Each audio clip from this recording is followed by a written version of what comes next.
In a world Hello. Sorry, In ladies a and world where gentlemen. machines are becoming smarter and more advanced than ever before, we are here to explore the cutting edge of artificial intelligence. Meet our host, Eric Anthony Jones, aka Ruler in Peace, as he dives into the world of AI, its benefits and its potential dangers. He, along with his future hosts and co-hosts, will be speaking to the people who are at the forefront of AI development and its early implementation stages. We'll show you how AI can revolutionize industries and transform our daily lives, and will confront the fears surrounding AI in order to take you beyond the fear of a world existing only of cold logic. By the time this journey is over, we will discover the power of AI and delve into the creative uses of AI, sparked out of the creative ingenuity unleashed within the depths of the human mind. Join us on this action-packed journey into the world of artificial intelligence, and don't forget to hit the like and subscribe button. Welcome, everyone. Welcome to Machine Minds, the show where we explore the latest in artificial intelligence and its impacts on our world. I'm your host, Eric Anthony Jones, aka I'm your host. I'm your host, Eric Anthony Jones, aka Ruler in Peace, and today I'm joined by Tammy Maggs, an AI artist and U.S. lead for Metacampus. Tammy, thank you so much for joining us today. Yeah. Thank you. I'm happy to be here today. I'm happy to have you. And so, to start off, can you please introduce yourself and tell us a bit about your background in AI? Sure. So my name is Tammy Maggs, and I have been in the Web3 space for about 2 years now. Started working with AI last year. And, I'm just fascinated with the potential uses and how fast it's happening. And I've found myself really being able to implement it in so many different areas of my life to help. I mean, I have a background in sales and marketing. Spent about 20 some years in sales and marketing before I moved into the Web3 space, and everything is changing so fast with the use of AI. And I found myself embracing it and using those tools to really um, take my productivity level to a completely different playing field now. And I love using AI in my art, as you can see, it's in my background. hmm So, yeah, I understand that you're an AI artist, and I also understand that you use AI a lot in your work itself. So, can you tell us a little bit about the work that you do at Metacampus? Sure. Yeah, so Metacampus is an amazing platform that has been, it started being built in January of 22 is when the founders developed the business. And they have spent from January 22, and we just launched our fast track program a week ago. hmm So it's been about a year and a half of building and gathering all of the information you really need to immerse yourself in Web3, including AI. And, we know that all of the information, if you want to take the time to research and watch tutorials and find articles, you can teach yourself some of these products and some of the ways that we have now changed the way we work within Web3. But hmm it takes so much time and effort, which we've all done, right, for the last few years.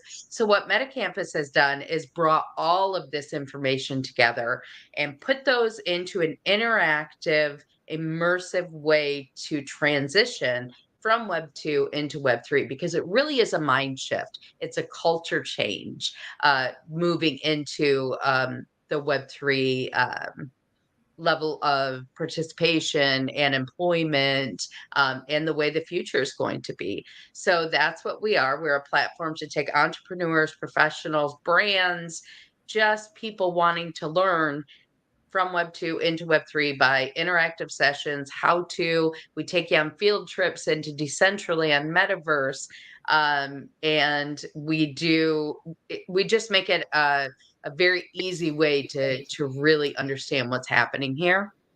Mm-hmm. Yeah. Wow, that sounds, I mean, amazing, because we know we're at the tip of the iceberg, especially when you start talking about the metaverse and Web3 space. And so mass adoption isn't even anywhere in the, we're just at the very tip of the iceberg. And so no, I find that very interesting, because since I spend a lot of time on onboarding, meeting other people who are engaged in onboarding and companies, it's just a really good thing for me. And so I'm really proud about what I hear that you guys are doing. And like I said, I told you I was excited to meet you and to be able to bring you on to our show. So thank you for sharing that. Yeah. It's clear you have a lot of experience in this field. And so what do you see as the future of AI in your industry particularly? Well, I mean, we're just at the very beginning, like you said. We are at the tip of the iceberg, and so like what I do for Metacampus is I'm the country manager for the U.S. I'm the U.S. lead. Our company is based out of Spain, and we have a lead in the Middle East, and we have a lead over in Europe, and I'm the U.S. And really, what my job is to explain change the mindset of what people are seeing happening in Web3. Stop fearing AI, embrace AI, because what's going to happen?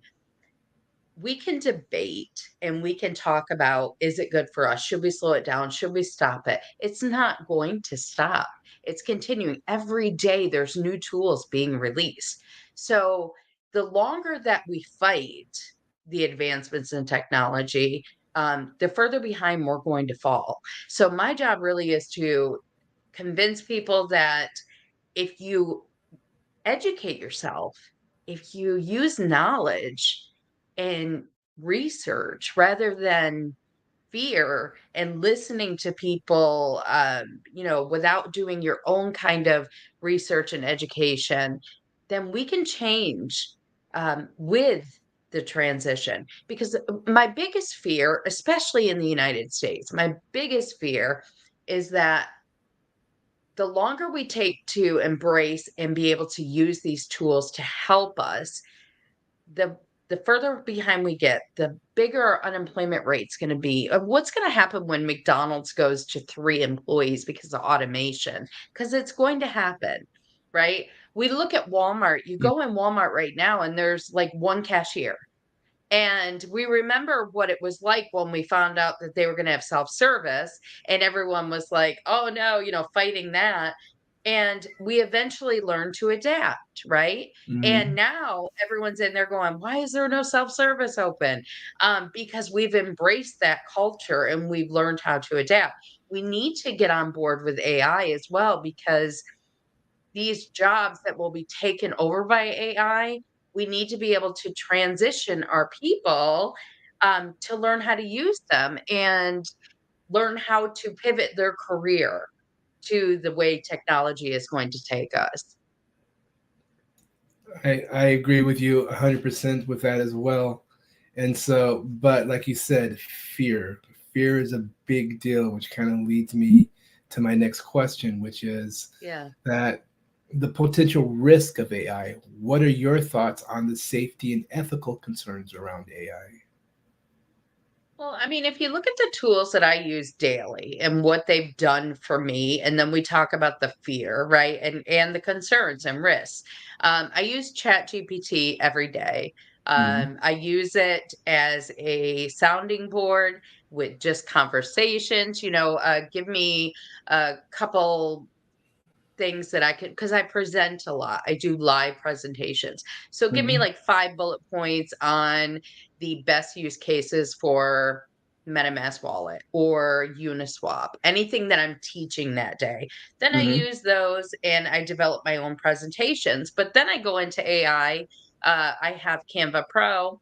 I then take my Chat GPT information, I'll input that and make me a presentation with AI art that will present this to someone that is brand new in learning, and then I can edit that my way. What that's done is cut my production time down.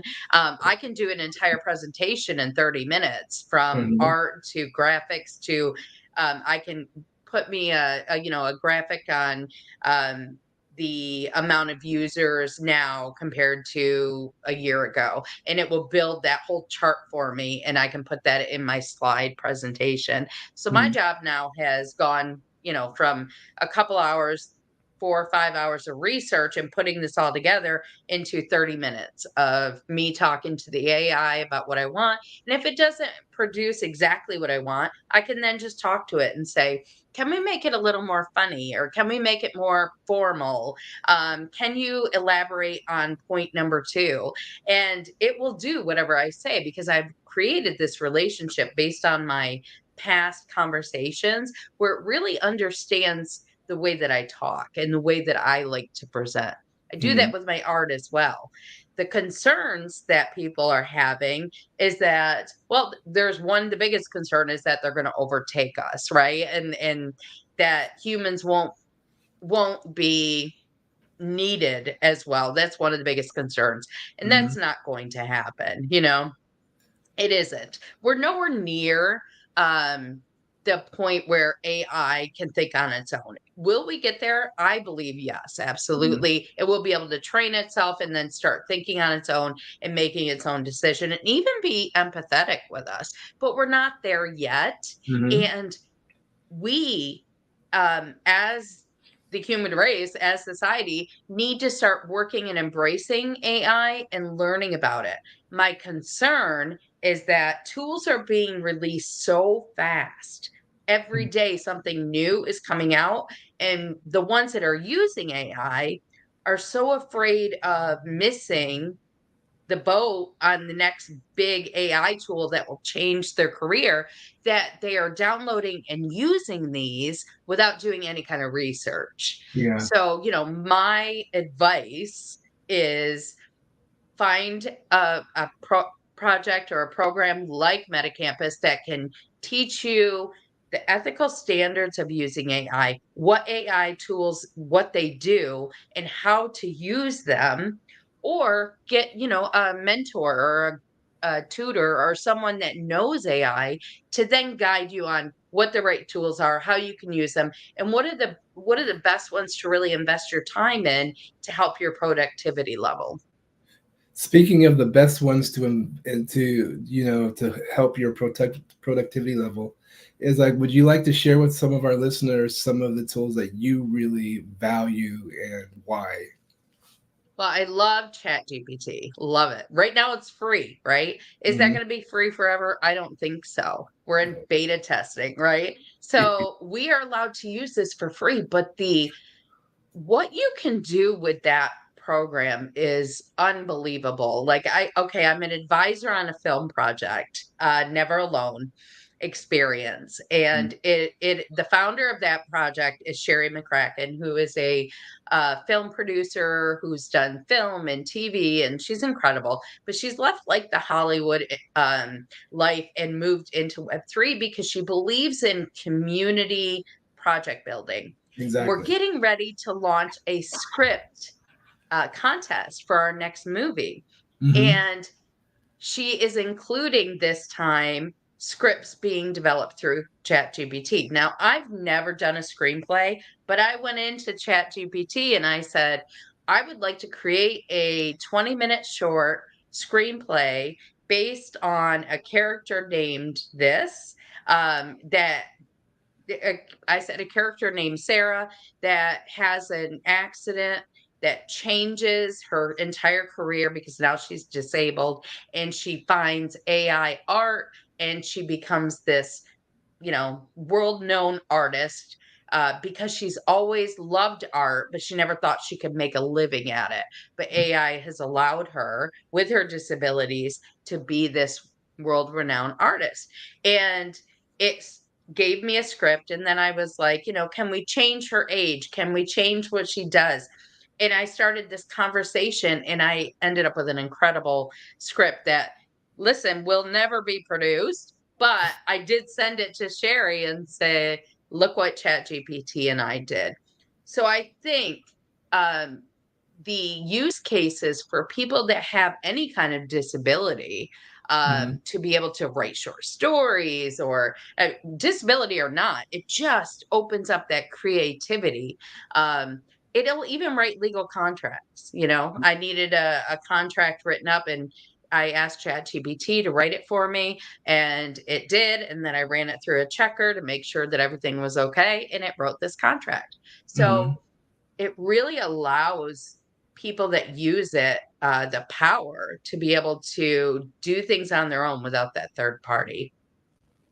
I also use Canva Pro constantly. So if you're in advertising or marketing, Canva Pro is brilliant. It actually has a bulk create option, which allows you to go in, pick your background for your brand, go to ChatGPT, say, I want 30 bullet points on how to eat healthy, right? How to eat healthy and what that does to improve your body mass. And then you can take that and implement that into Canva Pro, and it will take each tip and put it on its own separate background with your branding. And then you can schedule that into your Twitter schedule, and it will automatically post those once a day for you. It's incredible. It will do 3 months worth of posts. And then you can ask it to format that into LinkedIn. Can you do Instagram? Can you do TikTok? And it will make videos. It'll make Instagram posts. It'll make Twitter posts. The potential to get your brand out there. It will even help you create a brand. ChatGPT can help you create a brand. This is my brand. This is kind of what I want it to look like. Can you give me inputs or prompts to go in then and put into Canva? Because Canva has AI now to do image prompting. So. Wow. I hope everyone out there is listening to this. It's like, because that is a major nugget. And so I know about pieces of that because I have Canva Pro as well. And so, but for you to share it the way you did, and you did it so eloquently as well. Now, speaking of Canva, AI, and images, and you've got all those incredible images behind you. Why don't you talk to us a little bit about your AI art? Yeah. Oh, so that's my heart, right? That's my hobby. I mean, my work is my work, and I love what I do because we enable and empower people to change their career. But my downtime, I'm not a big TV watcher, so I create art. But I've always been a storyteller. I loved English back in high school, and I've always done stories with my children and now my grandchildren. And AI allows me to use those stories now to create characters.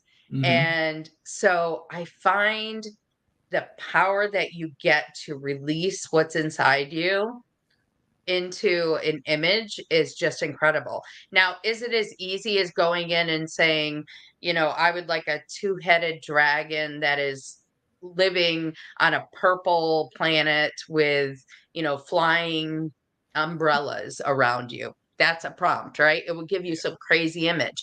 And will it be good? Yeah, it could be good. But to be an AI artist, you really have to know consistently what you're trying to get out there, and you have to be able to curate. And with that comes aspect ratios, lighting, angle views, camera lens. Do I want it to be dramatic, or do I want it to be, whimsical? Or all of those prompts really is what makes you an AI artist, because you're able to create this. Oh, and I have a great story. So I love using the prompt time, clocks, watch pieces, because I feel like in my work, I really like that fighting against time. How we're always trying to fight against time. Well, my AI now has come to know me so well that I will create an image of a beautiful woman made out of chocolate with a vibrant background like the one there. And Mm. the AI will put clocks in my images Mm. based off our interactions with other art. So it is really starting to understand what I like, how I like it, what I'm trying to convey without me ever using time, watch, or, clocks. It'll just put the clock in there. Wow. I mean, I do know what you're saying, because I know that as we prompt and prompt more, it does adapt. It really does adapt to Yeah. what we've shared before and try to help us get to where it is that we're trying to get. So, but that once again, just for our listeners out there, I just have to say that, I mean, I hope that you guys are really hearing what Tammy just said, because she really dropped some real nuggets. She actually told you some things, like how to prompt, is like how to think about prompting, the different ways to try to actually, because Tammy, you and I both know that most people still kind of use ChatGPT as like a microwave. They just spit stuff in there and they take whatever's out, and they don't give it much pre-thought. How important, and you've already touched upon this, but I'd just like to hear in your own words, how important is and this is how we separate ourselves from the machine, really, is that Mm-hmm. all the pre-thought, all the things that go in, how important is that to distinguish yourself? Can you talk about distinguishing yourself from just all the general stuff that people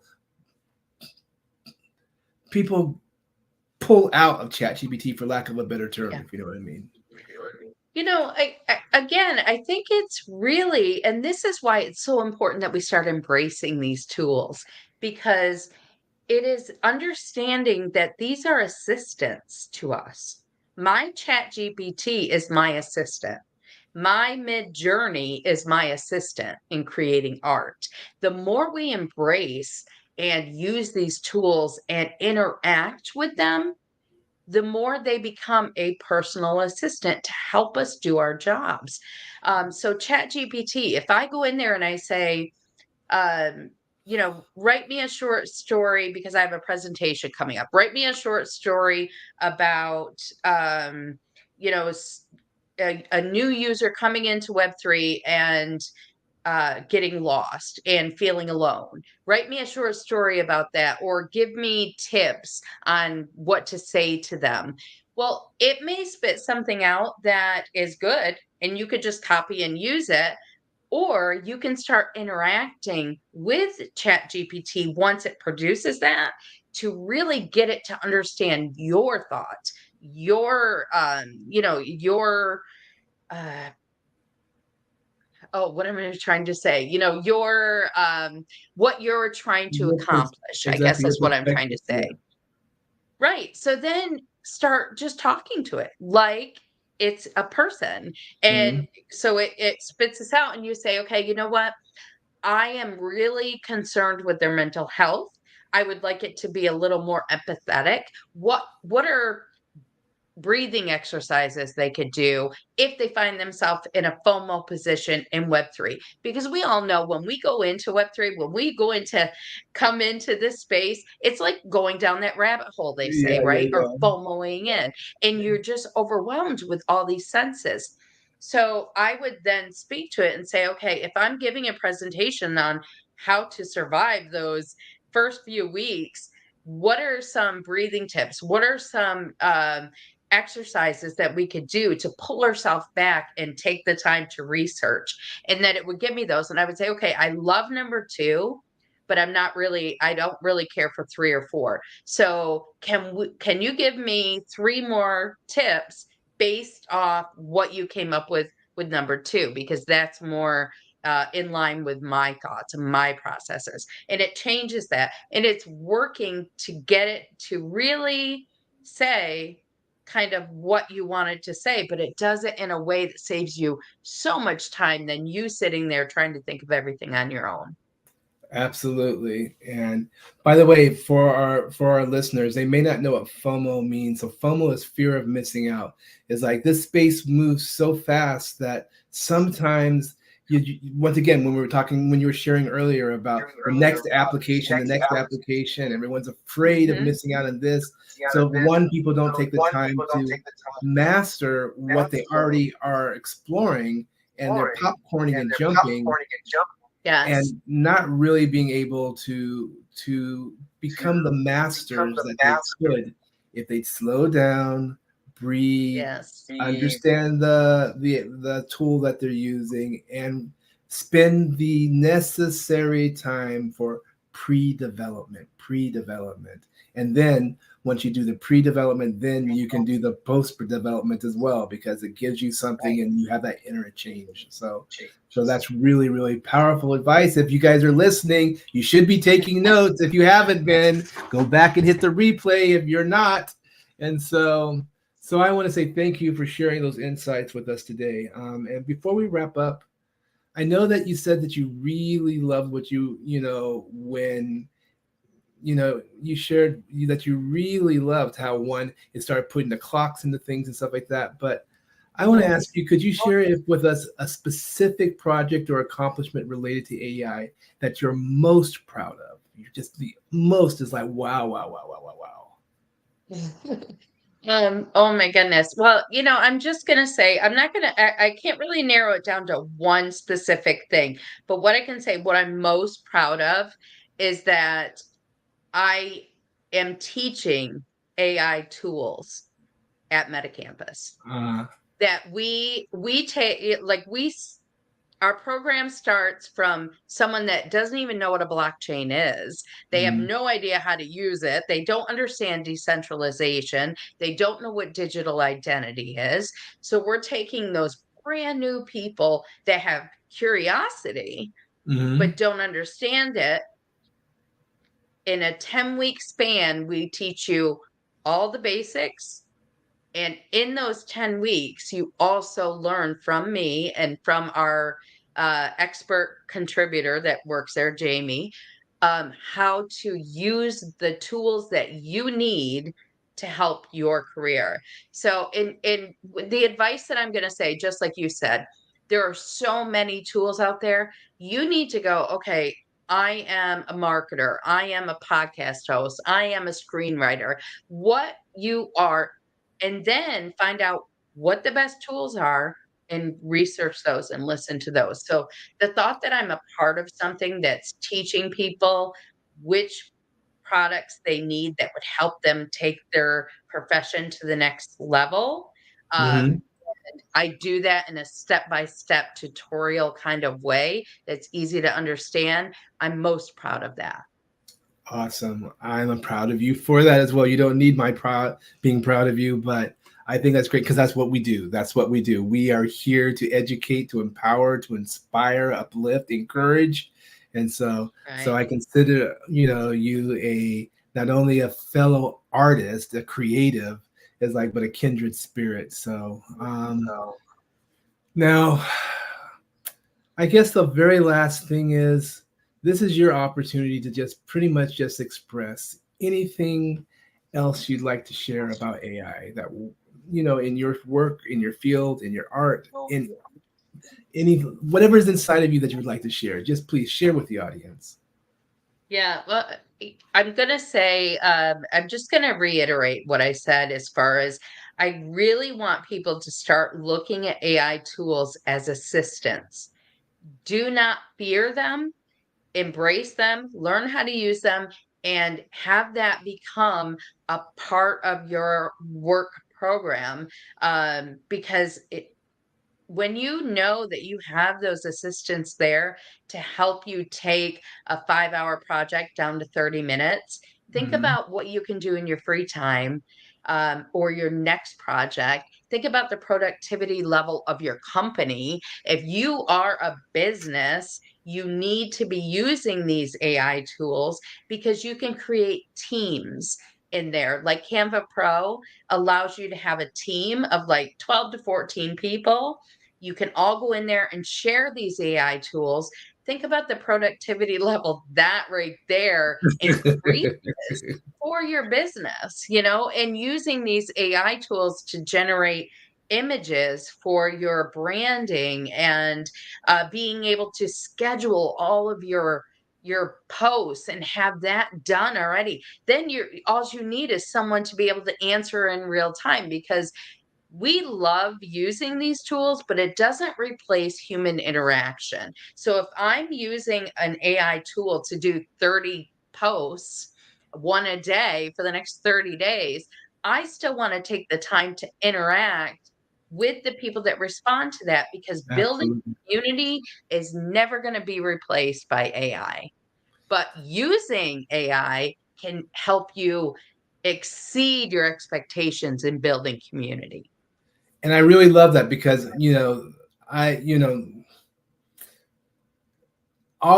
me personally as an artist, all I want is more time to interact with people. And Yeah. so because that's where the love is, that's where the relationship is, that's where, we get to engage in things that are beyond our own selfish purpose. Yeah. I'm sure you like when people say great things about your art. I love when people say great things about my music. But I love even more when I get to interact with other people and encourage and inspire them to do their stuff. We can work on collaborations. And the only way you get to that point is when you develop relationship. And so you need to have Right. your time freed up for those things. So that's very, very, very great information. And Tammy, it has really been a pleasure to have you here on Machine Minds. You really don't know how much I really appreciate you being here. So Oh, thank you. with that, that's about all the time we have for today. So thank you, Tammy, for joining us on Machine Minds. And thank you, our listeners, as like our audience, for tuning in. Join us next time as we continue to explore the fascinating world of AI. And Tammy, just once again, thank you very much. Thank All you. right. Thank you, everyone. Thank you for having me. All right. This is Ruler in Peace. Until the next time, be well, everyone. Peace, love, and tranquility.